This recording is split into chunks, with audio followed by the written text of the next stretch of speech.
Salam jumpa dan jumpa lagi saudara-saudara, perjumpaan dalam pemberitaan firman Tuhan. Perjumpaan dengan firman Tuhan selalu membahagiakan, menggairahkan hidup kita. Apapun yang saudara hadapi, 1 minggu penuh, tapi yang jelas, kabar gembira datang bagi kita. Dan kita akan menyambutnya dengan penuh sukacita. Sebelum kita mendengarkan, marilah kita berdoa. Damai sejahtera Allah yang melampaui segala akal, itulah kiranya menyertai saudara sekalian di dalam Kristus Yesus Tuhan kita. Amin. Saudara-saudara, masih bersama Evangelis Sintua Surung Sianipar, kami bercakap-cakap tentang firman Tuhan dan kami merasakan sepertinya kita sedang berdekatan, berhadapan dan bisa ikut bersama-sama di dalam percakapan ini. Firman Tuhan bagi kita dari Habakuk pasal 2 ayat 14. Saya akan bacakan Habakuk 2 ayat 14. Tapi, agar jelas dan memudahkan kita memahami ayat ini, saya bacalah dari ayat 12. Inilah firman Tuhan. Celakalah orang yang mendirikan kota di atas darah dan meletakkan dasar benteng di atas ketidakadilan. Sesungguhnya, bukankah dari Tuhan semesta alam asalnya, bahwa bangsa-bangsa bersusah-susah untuk api, dan suku-suku bangsa berlelah untuk yang sia-sia. Ayat 14. Sebab bumi akan penuh dengan pengetahuan tentang kemuliaan Tuhan, seperti air yang menutupi dasar laut. Itulah saudara-saudara firman Tuhan bagi kita. Habakuk mendapat penglihatan ilahi. Di dalam penglihatan itu ada ucapan-ucapan ilahi, dan ayat yang kita baca bagian dari hukuman atas para penindas. Intinya mengatakan, untuk apa kita membangun kota, membangun benteng, tetapi itu terjadi atas dasar penindasan, ketidakadilan. Itulah konteksnya, saudara-saudara. Tapi yang jelas, firman Tuhan berkata di ayat 14 tadi, sebab bumi akan penuh dengan pengetahuan tentang kemuliaan Tuhan, seperti air yang menutupi dasar laut.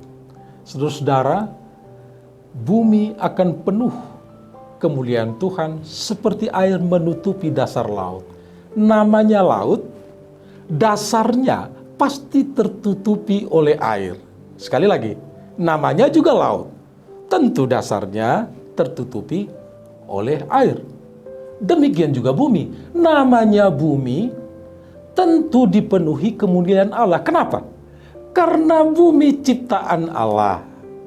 Itu sebabnya, saudara-saudara, para penguasa yang menindas, yang membangun kota, membangun benteng dengan cara-cara atau praktek-praktek ketidakadilan. Singkatnya, dengan tindakan yang tidak benar. Semua ini akan sia-sia karena bumi akan dipenuhi oleh kemuliaan Allah. Segala sesuatu yang tidak benar pasti dihukum. Dan inilah inti dari penglihatan itu, bahwa para penindas itu akan mendapatkan hukuman. Apa artinya bagi kita? Sengaja saya ceritakan dalam konteks Habakuk. kritik terhadap penguasa yang menindas. Sementara diungkapkan Tuhan semesta alam, Dia pencipta, Dialah yang berkuasa. Semua itu dari Tuhan. Apa maksudnya? Saudara-saudara, tidak ada dasar bagi kita. Ingat, siapapun saya, dan memang tidak ada apa-apanya. Dan siapapun saudara, mungkin menurut saudara, ada atau banyak apa-apanya. Tapi berhadapan dengan firman Tuhan, Tuhan semesta alam, pencipta segala, karena Dialah, Dia penguasa atas segala sesuatu. Saya yakin saudara akan mengakui seperti saya, kita ini nggak ada apa-apanya. Oleh karena itu, tidak ada dasar untuk arogan. Tidak ada dasar apakah saudara punya kekuasaan. Kekuasaan yang legitim, yang sah di dunia ini. Tetapi ingat, menindas orang lain, memperlakukan orang lain, dan membangun benteng-benteng, kota-kota kekuasaanmu megah atas dasar kekuasaan yang tidak adil. Menindas, mengandalkan kuasa.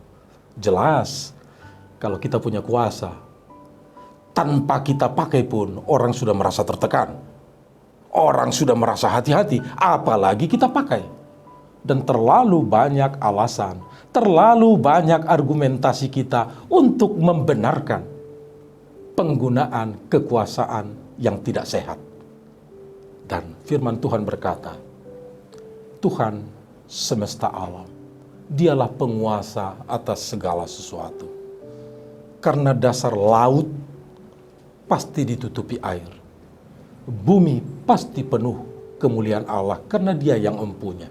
Dia yang menciptakan. Dan saudara-saudara, segala sesuatu yang tidak benar itu hanya sia-sia. Itu hanya akan mendatangkan api murka Tuhan. Itu firman Tuhan. Perenungan bagi kita, jangan-jangan perjuangan hidup kita berlelah-lelah, kita banting tulang menghabiskan waktu. Pertanyaannya, kita membangun diri, membangun keluarga, membangun cita-cita, jangan-jangan menuju kesia-siaan yang akan mendatangkan api. Artinya kita berlelah untuk merusak dan menghancurkan diri karena Tuhan marah. Mudah-mudahan kita tidak seperti itu. Ya, itu peringatan firman Tuhan. Baik, terima kasih Amang Pendeta yang sudah memberikan penjelasan tentang kemuliaan Tuhan menutupi bumi ini, berkuasa atas bumi ini seperti air di dasar laut. Memang benar adanya demikian, Amang Pendeta. Hanya saja bagaimana konteksnya? Ini sebenarnya jujur, Amang Pendeta, ini adalah kritikan bagi penguasa. Ya, firman Tuhan itu sering orang atas kekuasaan dipergunakan untuk menindas. Jadi seolah-olah kekuasaan itu dianggap otoritas dia untuk menindas orang lain di bawah. Artinya di bawah kepemimpinannya atau siapapun itu yang di bawahnya, dia pakai kekuasaannya untuk menindas. Skop kecil lah dulu Amang Pendeta ini. Mohon maaf, bukan menunjukkan saya sebagai pengusaha, itu kan konteks kecil lah. Penguasa saya dalam usaha saya. Artinya Tuhan berikan usaha itu kepada saya. Tuhan menggandeng saya sebagai perpanjangan tangannya sebenarnya. Itulah Tuhan memberikan itu kepada. Hanya saja kalau saya tidak memahami dan tidak menjalin hubungan yang intim dengan Tuhan, sehingga pengetahuan saya tidak dapat menjangkau tentang kemurahan Tuhan yang memberikan kepada saya itu supaya mengayomi. Katakanlah karyawan saya. Karyawan saya cukup banyak, di skop kecil. Apakah yang dipercayakan Tuhan itu bagi kehidupan saya, Mang Pendeta? Saya tidak membawa orang lain lah. Ini aktualisasi hidup. Bisa saja orang lain menerjemahkan kekuasaanku sebagai pemimpin, katakanlah owner sebuah perusahaan kontraktor bergerak di bidang pertambangan, ya. Karena memang perusahaan yang saya geluti ini di bidang pertambangan. Bisa saja orang menganggap itu ketika di hutan sana, di pertambangan yang jauh di pedalaman sana, saya di Jakarta santai-santai. Atau bisa hanya holiday, penganggapan orang, saya tidak peduli dengan karyawan yang di hutan sana. Itu bisa saja seolah-olah penindasan, kurang peduli terhadap karyawan. Namun, yang saya perhatikan dalam kehidupan saya, karena saya selalu menjalin hubungan yang intim dengan Tuhan. Dan itu yang menjadi tanggung jawab saya, membawa dalam doa saya setiap saat mereka yang bekerja. Tetapi mungkin, Amang Pendeta, banyak juga mungkin di luar sana sebagai owner atau penguasa di berbagai kelembagaan atau apapun namanya itu, artinya sudah di atas sebagai pemimpin dia. Banyak itu, Amang Pendeta, dipergunakan kekuasaannya itu seolah kesempatan diri yang celakanya, yang paling menjijikkan mungkin di hati Tuhan. Kekuasaan itu malah bukan hanya menindas saja, hanya ditindas dari sosialnya bisa saja, tapi masih ada lagi yang paling miris kita melihat. Sudah ditindas dari sosial, ditindas juga dari kehidupan yang benar-benar tidak dikasih kesempatan kepada orang lain, hanya mengedepankan pikirannya penindasan itu, sehingga dia senang ketika anak buahnya menderita selalu, atau mengasingkan anak buahnya itu yang lebih menderita lagi dialami. Nah, yang saya lihat, bagaimana kita yang sudah disirami oleh firman Tuhan, yang sudah digarami oleh firman Tuhan, sudah Tuhan berikan firman itu sebagai pewahyuan kepada kita tentang pengetahuan kemuliaan Tuhan itu menaungi zagat raya ini. Lalu di kehidupan kita, apakah orang yang bertindak seperti itu dengan otoritas kekuasaannya dipakai, menindas orang lain, menindas bawahannya dan sebagainya, apakah ini yang tidak disirami atau digarami oleh firman Tuhan, Amang Pendeta? Mohon penjelasannya. Ya. Wah, ini saya mendengar perkataan-perkataan dari Pak Sianipar ini sepertinya sebuah refleksi dari pergumulan kehidupan sebagai pengusaha. Iya. Dan memang secara singkat mendengarkan ini, walaupun masih singkat ya, kita sudah dapatkan poinnya bahwa etika berusaha dan atau etika bisnis itu ternyata terkait juga dengan etika-etika yang lain. Iya.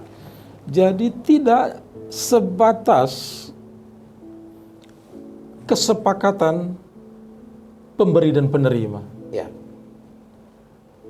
Katakanlah di dalam aturan negara atau daerah ada batasan UMR Ya. atau UMK ya. Tapi tidak sebatas itu. Ya. Tetapi ada hal lain. Ya memang sebagai owner, sebagai pemilik, dia berkuasa mutlak. Ya. Nah sekarang berkuasa mutlak diperhadapkan dengan Tuhan yang berkuasa mutlak. Karena dia Tuhan semesta. Ya dia di atas segala sesuatu, dia penguasa. Bagaimana ini? Itu pertanyaannya tadi. Jadi saya berpikir-pikir liar jadinya. Ya. Perkataan-perkataan Pak Sianipar ini memberi banyak inspirasi, tapi fokusnya, apakah mungkin seorang pengusaha Kristiani itu benar? Dimungkinkan oleh Tuhan? Ini pertanyaannya. Akhirnya, karena banyak sekali faktor. Ya boleh dalam hal penerimaan deal sesuai kesepakatan. Tapi ada faktor lain. Dia nggak merdeka. Ngomong nggak bisa. Ya bagi kita, kau digaji untuk diam. Nah ini bahaya. Nah, ini kan ini bahaya. Kamu digaji untuk diam. Ya. Artinya otot tanganmu aja yang saya butuhkan, ngomong jangan. Ya. Nah, ini kan bahaya. Nah, ini bahaya, Pendeta. Nah, itu contoh ya. Artinya memang, bukankah itu bentuk-bentuk penindasan di zaman ini? Ya, memang konteks Habakuk ini penindasan yang dilakukan oleh penguasa untuk membangun kota, membangun benteng dengan menghisap darah, tidak peduli ketidakadilan, yang penting ini kokoh. Ya. Sehingga dia merasa di bangunannya yang kokoh ini dia aman dan tenang. Di atas dasar ketidakadilan. Nah, ini yang Tuhan marah. Ya. Nah, sama halnya dengan Pak Sianipar sebagai owner perusahaan, ya, apakah Bapak membangun usaha di atas dasar ketidakadilan? Ya. Artinya, apakah kinerja dari para karyawan itu yang menghasilkan keuntungan sekian, Ya. dan kita bagikan hanya sekian persen, apakah itu bukan penindasan walaupun dia menerima? Ya. Nah, kan itu tadi. Ini yang semu ya. Ya, semu. Dia menerima padahal sebagai owner tahu persis. Ya, tahu persis ya. Ya, sama seperti anak saya kan. Dia kebetulan di pertambangan, di perusahaan TIES ya. Dia dipercaya di satu tempat, jadi dia hitung-hitung dengan volume sekian hari, dia tahu keuntungan owner. Ya. Waduh, mengeluh dia. Aku kerja, banting tulang dan pemikiran untuk mengamankan supaya perusahaan settle. Ya. Keuntungannya sekian, padahal aku cuma dapat sekian. Kan begitu. Ya, Nah, betul. ya, nah inilah. Nah, menurut saya disinilah perlunya pembinaan terhadap para pengusaha. Ya. Tapi persoalannya saya ragu apakah gereja atau kami pendeta ini mampu membina pengusaha. Ya. Karena apa?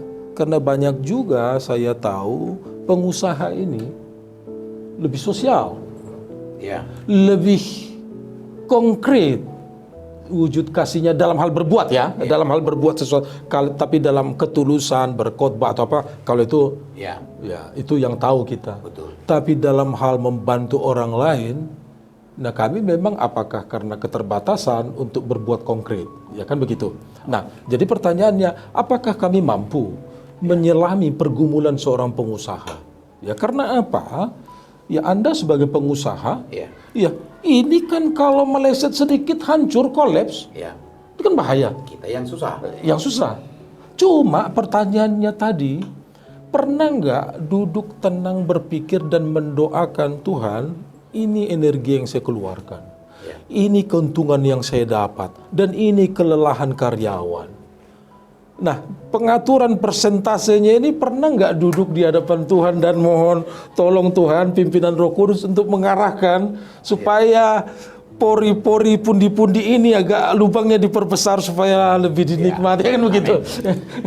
Itu memang ya kita melihat dari dua perspektif. Ya. Perspektif yang mengenal Tuhan, yang menjalin hubungan intim dengan Tuhan. Di pengalaman saya dan saya sudah praktekkan setiap hari, saya wajibkan karyawan harus ibadah setiap pagi. Tidak bisa ditawar-tawar.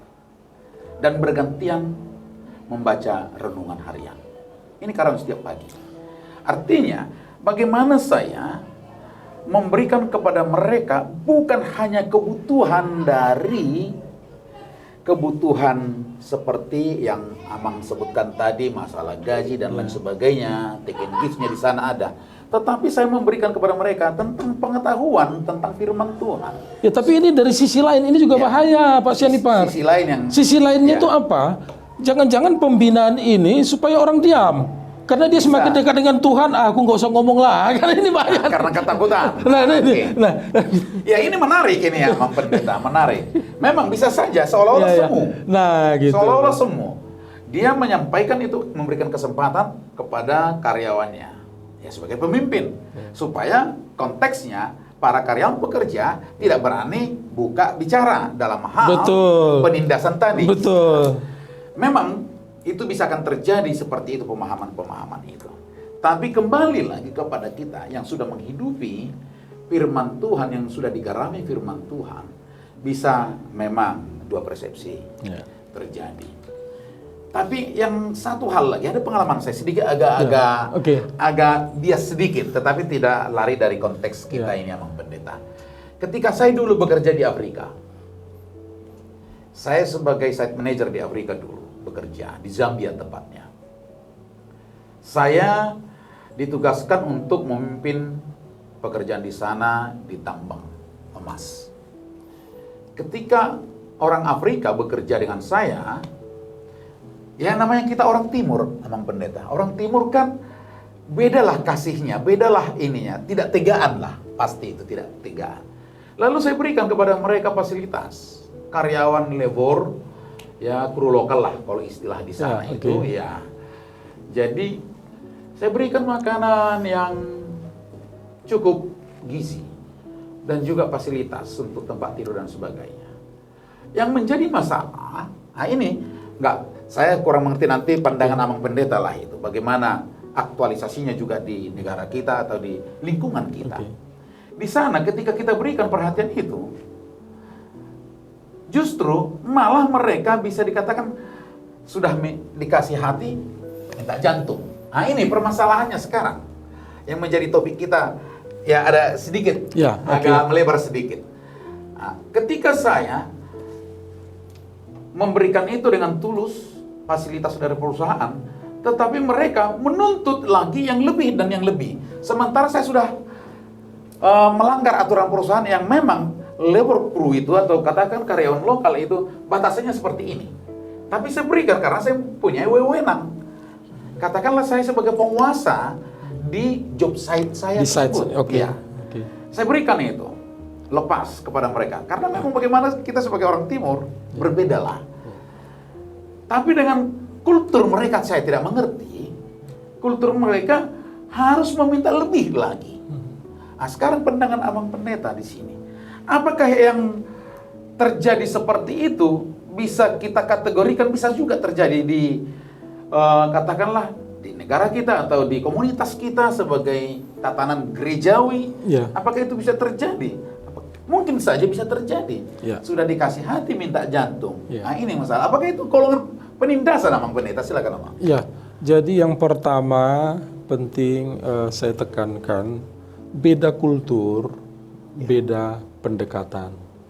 Tadi Pak Sianipar sendiri katakan kalau kita orang Timur, orang Asia ini cenderung masih ada rasa malu, masih ada tahu diri, ya. Artinya kalau permintaan selama ini sudah dikabulkan ya, Mbok terima kasih. Tapi ada kultur tertentu, ya sudah dapat ini, tetapi minta lagi. Minta lagi lebih. Nah ini kan bisa banyak faktor. Makanya pendekatannya yang harus dievaluasi. Nah, banyak faktor maksudnya karena mungkin pemahaman mereka belum sama dengan kita. Belum satu pemahaman sehingga wah ini belum seberapa nih, masih kurang lagi. Nah, jadi ini faktor edukasi. Tapi sebagai owner, katakanlah perwakilan dari owner di satu site, ya kita pengambil kebijakan terakhir di sana, saya kira sejauh itu tentu kita punya limit limit seberapa limit, Nah, sejauh itu belum menyentuh limit, kita masih bisa tarik ulur. Betul. Ya dengan pemahaman yang tadi bahwa kita berusaha, kita kan khawatir kita sudah berusaha dari perusahaan untuk adil, tetapi masyarakat secara sosial kulturnya belum memungkinkan pemahaman itu. Sehingga seandainya pun itu sudah sangat bagus, karena sikap mental tadi nuntut lagi. Nah ini di sini masalahnya. Jadi sejauh itu belum menyentuh limit, saya kira edukasi di situ harus jalan. Edukasi itu supaya satu pemahaman, satu persepsi. Gitu. Tapi namun yang paling menarik Amang Pendeta, mereka kalau saya lihat diskusi tentang religi, tentang Bible discuss, setiap malam saya perhatikan mereka. Artinya firman Tuhan pasti menyirami mereka, pemahaman mereka. Tetapi kok seperti itu gitu. Bagaimana kita melihat itu? Mungkin bisa itu juga terjadi. Ya, bisa ya ini saya katakanlah tidak menyebut satu tempat, tetapi saya tahu persis. Ya kalau kita datang, wah Pak Pendeta. Wah, itu hebat sekali. Wah, ini gereja. Tetapi kita dengar juga ya banyak juga hal-hal yang keributan-keributan, bahkan pelaku gitu. Nah, ini apa penyebabnya? Ya, ini secara komprehensif, faktor-faktor sosial menyeluruh itu, ya katakanlah dari satu aspek bergereja itu sudah serius. Tapi tekanan ini sudah begitu banyak, sehingga terlalu sulit untuk mensinkronkan. Jadi masih butuh waktu. Nah, edukasi tadi ya. Iya, penguasa, katakanlah itu dari perusahaan tadi begitu. Dari segi kekuasaan, pemerintah juga harus bisa melihat ini. Ya, sama dengan kesenjangan pendidikan selama ini. Ya. Jadi belum teredukasi, jadi bobot edukasi itu harus lebih banyak ke situ. Perhatian dan maklum juga harus lebih banyak, bukan mau membenarkan, tetapi memahami proses itu. Jangan segampang seperti, ya bedalah daerah-daerah yang tertinggal selama ini dengan metropolitan. Pasti kita ngomong satu kalimat tidak to the point pun orang sudah paham. Ini sudah to the point, bolak-balik juga nggak paham. Kenapa? Faktor tadi terlalu banyak gitu loh. Itu di lapangan saya lihat. Baik. Kemudian yang berikutnya Mang Pendeta tentang bisa saja terjadi di tengah-tengah penguasa, baik itu di skop kecil atau skop yang luas di kelembagaan, bisa terjadi arogansi dari kekuasaannya. Artinya, apakah itu, contoh kecil, dia melakukan terkadang karena peliknya kehidupan itu, ada tekanan-tekanan. Tekanan dari, ya faktor ketiga lah mungkin ya. Tekanan itu yang membawa dirinya sehingga dia melakukan tindakan yang arogansi. Nah, apakah itu pembenaran menurut pandangan Amang Pendeta? Tindakan arogansi itu, apakah itu pembenaran ketika dia juga menyadari tindakan arogansi itu lalu dia minta maaf? Atau dia enggan meminta maaf dari tindakannya itu setelah dia menyadari itu kesalahan itu? Arogansi itu. Ini yang sekarang tetapi itu menjadi akar permasalahan arogansinya terhadap bawahannya yang dipimpin itu. Lalu bagaimana pandangan Amang Pendeta di situ? Dia minta maaf ini. Apakah itu dibenarkan atau bagaimana? Pasti Pak Sianipar ingat itu dialog kita yang minggu lalu tanggal 24 Juli. Ini kan 31 Juli. Betul. Artinya rendah hati, lemah lembut, sabar, melihat orang lain lebih penting, lebih utama dari kita. Kesimpulan saya di situ, tidak ada dasar bagi kita untuk arogan. Kan begitu. Nah, sementara orang berargumentasi, wah saya terpaksa seperti itu karena banyak faktor tadi, tekanan-tekanan. Nah, ini bukan pembenaran, ini bukan alasan. Dan kemudian dia minta maaf. Ya bagus setelah melakukan minta maaf, tetapi itu tidak alasan untuk arogansi berikut. Ya, tentunya. Nah itu. Jadi bagaimana? Ya bukan bagaimana pertanyaannya, karena memang nggak ada dasar untuk arogan. Ini kan firman Tuhan memanggil dan mengarahkan hidup kita untuk tidak arogan. Karena Tuhan semesta alam. Dia pencipta, dia penguasa di atas segala sesuatu. Bukankah semua dari Tuhan? Bukankah semua harus dipenuhi oleh kemuliaan Tuhan? Makanya bibit-bibit atau ekspresi-ekspresi arogansi itu sangat tidak disukai. Dan itu sebabnya Habakuk bilang, itu ujung-ujungnya hanya akan mendatangkan api. Murka Tuhan. Itu ujung-ujungnya kesia-siaan. Artinya kita berlelah-lelah, berjuang capek dalam hidup hanya untuk yang sia-sia, bahkan hanya untuk merusak diri. Menghancurkan diri, ini kebodohan. Ini sangat disayangkan. Artinya kita kan di sini harusnya sadar ya, sebetulnya hidup ini mau mencapai apa sih? Coba, mau capai apa sih? Memang kesadaran inilah wujud dari kesadarannya Mang Pendeta. Kapan ini bisa? Kan kesadaran itu bisa saja bukan kesadaran dari pribadi dia, tetapi ada kegerakan Roh Kudus menggerakkan hatinya, membukanya. Jelas. Nah, sekarang dia penguasa, itu udah jelas. Penguasa, dia tidak hidup di dalam pimpinan Roh Kudus. Ini yang jadi celaka. Tidak akan bisa dia mengendalikan dirinya untuk kembali tahap kesadaran tadi. Bagaimana kita melihat ini, Mang Pendeta? Ya kembali yang tadi. sebetulnya hidup kita ini mau mencapai apa sih? Ya, Wong lahir nggak kau inginkan kok. betul. Ya kan? Tanpa keinginan. Nah sekarang sudah dewasa, sudah diberkati Tuhan dengan kepintaran, bisa menggunakan otak, sudah bisa menikmati mata pencariannya. Kok jadi sombong? Ya, Mau apa sih? Mau cari apa sih? ya. Kan gitu. Nah, ini kalau hal-hal ini sering direnungkan kan paling nggak ada remnya lah, kan gitu aja. Ya. Memang kalau merujuk Amang Pendeta, memang merujuk di Mazmur 119 ayat 105 itu dikatakan, Ya. Firman-Mu itu pelita bagi kakiku dan terang bagi jalanku. Firman Tuhan akan menerangi kita melalui roh hikmat dan wahyu yang dari Bapa, dari Tuhan itu memberikan, menyingkapkan kepada kita. Permasalahannya sekarang, Amang Pendeta, sebagai penguasa, pemimpin atau apapun itu kekuasaannya, kalau tidak pernah membaca firman Tuhan, apalagi mendengar firman Tuhan, sekarang kan udah mudah, Amang Pendeta. Tinggal buka Android kita, sudah bisa mendengar renungan-renungan yang sudah disajikan oleh para hamba-hamba Tuhan. Banyak mungkin. Tapi ya bisa saja di radio juga, dimanapun dia bisa berjalan mendengarkan firman Tuhan. Ini menjadi permasalahannya. Nah ini saya rumuskan itu generasi tanpa referensi. Maksudnya begini, kita kan sebetulnya setiap melangkah, ini persoalan itu sudah selalu mengiringi. Ya. Karena kita punya tujuan, Ya.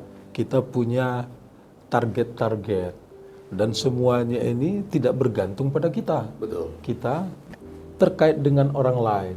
Ya. Jadi ini tantangan itu sebetulnya sudah jalan terus di sekitar kita ini. Nah, begitu masalah datang, apa yang pertama terpikir? Apabila ada referensi firman Tuhan, Ya. ya kan? Sekarang bagaimana dia menghadapi masalah langsung datang kepada Tuhan kalau di kepalanya nggak ada referensi? Ya. Nah itu maksud saya generasi tanpa referensi. Generasi yang Amang bacakan tadi, Mazmur yang luar biasa, Mazmur 119 tentang firman Tuhan itu pelita, yaitu yang menerangi jalan. Kalau ada masalah, kita akan teringat, oh jadi ada remnya. Nah setelah direm, baru sampai kepada kesadaran. Ya kalau nggak ada referensi, nggak mendengar firman Tuhan, akhirnya bablas. Tole mak, tada doi, mainkan. Kan begitu? Itu yang bahaya. Kan Itu bahaya, begitu, ya. karena referensi tadi. Wajar dia nggak terpikir, nggak ada rem, karena apa, referensinya nggak ada. Nah itu yang Amang katakan tadi, bagaimana kita maulah mendengarkan firman Tuhan. Dan itu tugas gereja. Ya. Ya, tugas gereja.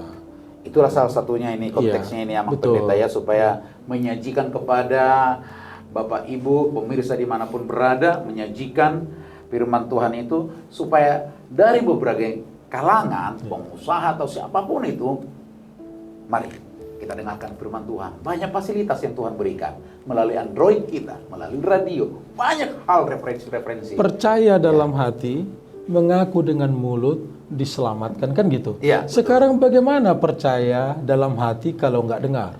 Ya. Bagaimana mendengar kalau tidak ada yang memperdengarkan? Ya. Bagaimana orang memperdengarkan kalau nggak diutus? Ya. Artinya pemberitaan firman Tuhan ini sangat penting. Ya. Nah, teknologi sekarang, contoh YouTube ini seabadi teknologi, Ya. tidak seabadi Tuhan. Artinya, pemberitaan firman sampai ke ujung bumi, ini kan abadi. Abadi, ya. Walaupun seabadi teknologi ya, itu perlu saya tidak seabadi Tuhan. Ini bisa saja menjadi alat, itu patut disyukuri. Alat untuk firman Tuhan itu sampai kemana-mana seluas ini setiap saat. Nah, itu sebabnya sekali masuk, tidak ada kesempatan berbicara yang tidak baik. Kita bicarakan yang baik, karena ini berlomba. Menggunakan teknologi, mau mengatakan yang baik atau yang tidak baik. Jadi nggak sempat waktunya kalau ini benar-benar dipenuhi firman Tuhan ya, nggak sempat ngomong yang nggak perlu, jangankan yang tidak baik, yang nggak perlu aja. Nggak perlu. Merasa lost time Iya dia. sayang, karena ini sedang berlomba. Kok nggak gunakan teknologi ini supaya kecepatan yang baik dengan firman Tuhan ini melebihi dari kecepatan yang lain? Betul. Kan begitu. Berarti itulah kesimpulannya, Mang Pendeta. Kalau di sirami oleh firman Tuhan, dengan referensi-referensi di dalam pemikirannya, dalam hatinya, di relung hatinya, maka dia sebagai penguasa atau pemimpin, maka dia tidak akan sempat mengatakan hal-hal yang tidak baik. Betul, dipenuhi oleh kemuliaan Tuhan. Ya, karena kemuliaan Tuhan. Ya, dari mana? Firman Tuhan. Dari situ kita tahu.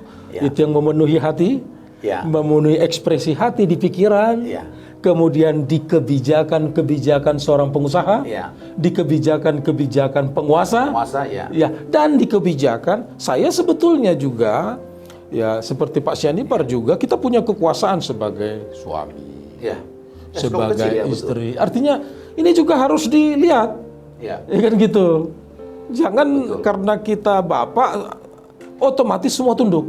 Itu yang salah. Ada teman saya nih, saya sebutkan namanya Pak Dopang Tambunan. Kita harus hati-hati sama istri, katanya gitu. Hati-hati sama istri. Ya, hati-hati artinya jangan asal-asal. Kenapa? Katakanlah kita presiden. Istri itu ketua dewan, anak-anak itulah dewan. Kalau sempat ini bersatu kan repot katanya. Ini artinya maksud saya dia coba menggambarkan itu untuk kritiknya, jangan karena bapak suka-sukanya sama istri, apa juga kepada anak.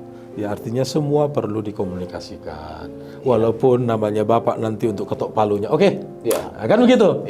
Tapi hormati ketua dewannya untuk nangkap aspirasi dari anak-anak. Wah ini bagus, jalan. Kan gitu. Nggak mungkin semua bilang, ayo jalan, kan nggak mungkin. Ada dialog. Ada dialog. Itu maksudnya. Kecil, sekalipun sebagai orang tua atau sebagai bapak, bukan menjadi penguasa di tengah-tengah keluarga. Supaya nggak menindas kita. Sesuka-suka. Baik, Bapak Ibu terima kasih, sangat hidup, sangat menginspirasi dalam iman kita sebagai penguasa, sebagai pemimpin dimanapun kita berada. Biarlah kita menjadi saluran berkat dan tentunya biarlah firman Tuhan yang menggarami kehidupan kita sebagai penguasa tidak akan menindas. Supaya apa?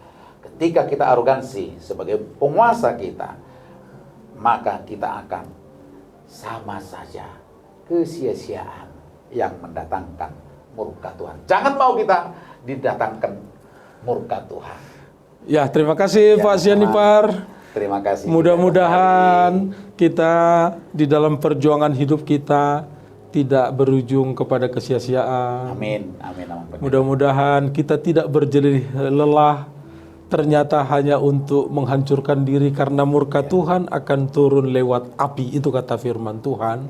Oleh karena itu saudara, yang pertama, marilah kita sadari Tuhan semesta alam, bumi penuh kemuliaannya, dan itu akan memenuhi saudara juga di dalam hati, di dalam pikiran, dan di dalam semua kebijakan saudara sebagai pengusaha, sebagai penguasa, sebagai keluarga, dan lain-lain. Dan saudara-saudara, semua itu boleh kita ekspresikan. Jangan menindas, jangan memakai praktek-praktek yang tidak disenangi oleh Tuhan, karena bumi penuh kemuliaan Tuhan. Hati-hati. Mudah-mudahan Tuhan tidak marah dengan perilaku kita. Tapi ada waktunya Tuhan memberi kepada kita proses untuk berubah. Pemberitaan firman Tuhan saat ini juga bagian dari proses untuk berubah. Bukan hanya saudara, kami juga harus berubah. Karena kami juga diperhadapkan dengan panggilan firman Tuhan ini. Mari kita bersyukur, kita ucapkan terima kasih kepada Tuhan untuk firman-Nya, kita berdoa. Terpuji Engkau Bapa yang mengingatkan kami, bumi penuh kemuliaan-Mu dan hidup kami harus dipenuhi oleh kemuliaan-Mu. Oleh karena itu praktek hidup kami pun harus benar sesuai firman. Dalam nama Yesus kami mohon Roh-Mu yang kudus mengingatkan dan menguatkan kami hidup sesuai firman. Amin. Itulah saudara-saudara, firman Tuhan yang sudah kita dengar. Bumi penuh kemuliaan Tuhan, saudara juga dipenuhi oleh kemuliaan Tuhan. Karena saudara hidup di atas dasar dan di dalam firman Tuhan. Oleh karena itu, apapun yang kita jalani, kita hidup benar di hadapan Tuhan. Dan jangan lupa untuk tetap berbahagia.